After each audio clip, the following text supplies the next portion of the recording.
주님이 오늘 우리에게 주신 말씀은 누가복음 4장 14절부터 15절 말씀입니다. 예수께서 성령의 능력으로 갈릴리에 돌아가시니 그 소문이 사방에 퍼졌고 친히 그 여러 회당에서 가르치심에 못사람에게 칭송을 받으시더라. 예수님은 40일의 광야에서의 시험을 마치시고 다시 갈릴리로 돌아오셨습니다. 마태복음 4장과 마가복음 1장의 말씀을 보면 예수님은 하나님의 복음을 갈릴리에서 전파하셨습니다. 이와 같은 예수님의 가르침은 권위가 있었고 그 가르침을 듣는 많은 사람들은 예수님을 칭송하며 높였습니다. 오늘 말씀은 매우 짧습니다. 그러나 우리에게 도전하는 말씀들이 있습니다. 예수님에 대해서 이렇게 사방으로 소문이 퍼져나간 이유가 무엇일까요? 예수님이 기적을 일으키셨기 때문입니까? 아닙니다. 아직 예수님은 그 어떤 신비스러운 기적도 일으키시지 않았습니다. 그렇다면 왜 이렇게 사람들이 예수님을 칭송하는 것일까요? 그 이유는 분명합니다. 예수님이 다르셨기 때문입니다.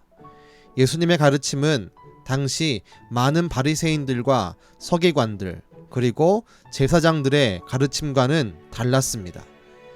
예수님의 가르침에는 진정한 하나님의 나라가 들어 있었습니다.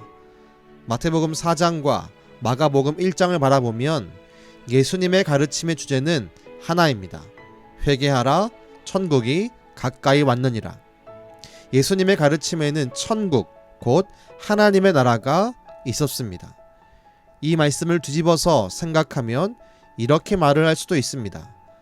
당시 수많은 지도자들은 여러 가지 말과 말씀으로 사람들을 가르쳤지만 그들은 하나님의 나라에 대해서 가르치지 않았다는 것입니다.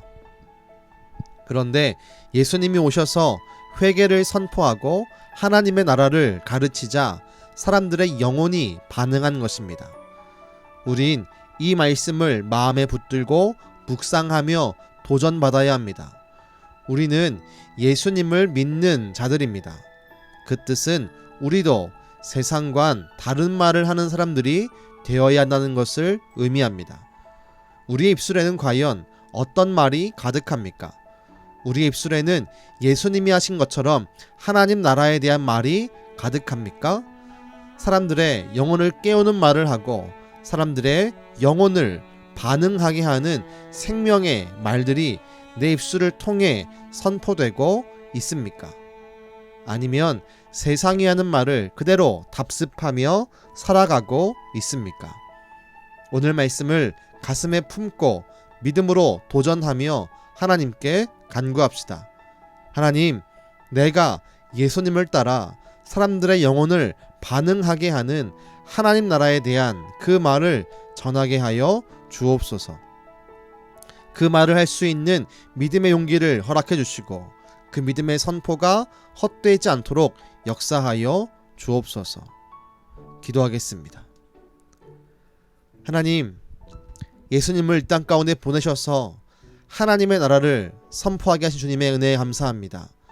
주여, 그 하나님의 나라에 대한 말씀을 듣자 사람들이 반응하며 예수님께 나오기 시작했습니다. 주님, 우리 입술에도 하나님의 나라를 이야기할 수 있도록 역사하여 주옵소서.